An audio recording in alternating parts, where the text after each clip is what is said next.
दोस्तों, मेरे चैनल पे आप सभी का स्वागत है। जैसा कि आपने पहले वीडियो में देख चुका कि मैंने एनसीईआरटी जियोग्राफी क्लास 6 का पहला चैप्टर कंप्लीट किया था। तो अब हम नेक्स्ट में चैप्टर 2 जिसका नाम है ग्लोब, अक्षांश एवं देवांतर के नाम से जानते हैं। तो सबसे पहले हम जान लेते हैं कि ग्लोब क्या है, क्योंकि चैप्टर का नाम ही ग्लोब है तो हम पहले ग्लोब के बारे में जान लेते हैं। तो विभिन्न आकार प्रकार के जो ग्लोब होते हैं विभिन्न आकार प्रकार के हो सकते हैं। ये आपने कहीं भी देखा होगा, स्कूल वगैरह में, ऑफिस में ये टेबल पे रखे रहता है, गोला सा पृथ्वी के आकार का होता है और उस पर एक स्टैंड लगा होता है, इसे हम ग्लोब कहते हैं। तो ये किस लिए बनाया गया है? क्योंकि इसमें देश, महाद्वीप और महासागरों को उनके सही आकार में इनमें दर्शाया गया है, इसलिए इसे ग्लोब कहा जाता है। ये हो गया ग्लोब। आप देख सकते हैं ये ग्लोब का ही नक्शा बनाया गया है जिसको हम अक्षांश कहते हैं। इसके बारे में हम आगे बात करते हैं। विषुवत रेखा क्या है, सबसे पहले ये जानते हैं।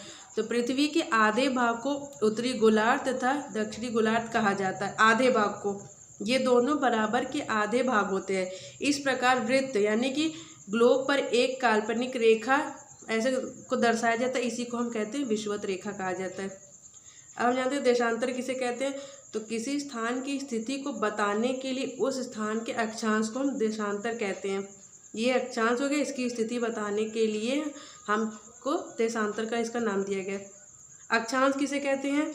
विषुवत वृत्त से ध्रुव तक सभी समान वृत्तों को अक्षांश यानी कि समांतर रेखाएं कहते हैं। विषुवत वृत्त से ये जो दिए विषुवत वृत्त हो गए, ये ध्रुव तक के सभी जो वृत्त बनते हैं उसी को हम कहते हैं अक्षांश कहा जाता है।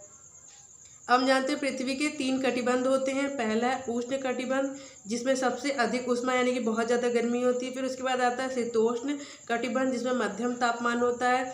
उसके बाद है शीत कटिबंध, जो कि बहुत ठंड होता है। ये इसलिए होता है क्योंकि सूर्य क्षितिज से ज़्यादा ऊपर तक नहीं आ पाता, इस वजह से यहाँ पर ठंडा मौसम रहता है शीत कटिबंध में। देशांतर और समय क्या है? तो सबसे अच्छा साधन पृथ्वी, चंद्रमा एवं ग्रहों की गति है। इससे बहुत अच्छा समय पता चल सकता है, क्योंकि समय मापने का सूर्योदय से देखिए, सूर्योदय समय सुबह हो गया, सूर्यास्त को शाम, और सूर्य के द्वारा बनाई गई परछाई जो दोपहर में होती है। दोस्तों, अगर आपको मेरा वीडियो पसंद आए तो चैनल को सब्सक्राइब जरूर करिएगा। हमारे चैनल पे आपको और भी ऐसी वीडियो देखने को मिलती रहेगी। वीडियो देखने के लिए थैंक यू सो मच। और ये 2 क्वेश्चन आपके लिए, इसको जरूर कमेंट में बताइएगा कि इसका आंसर क्या है।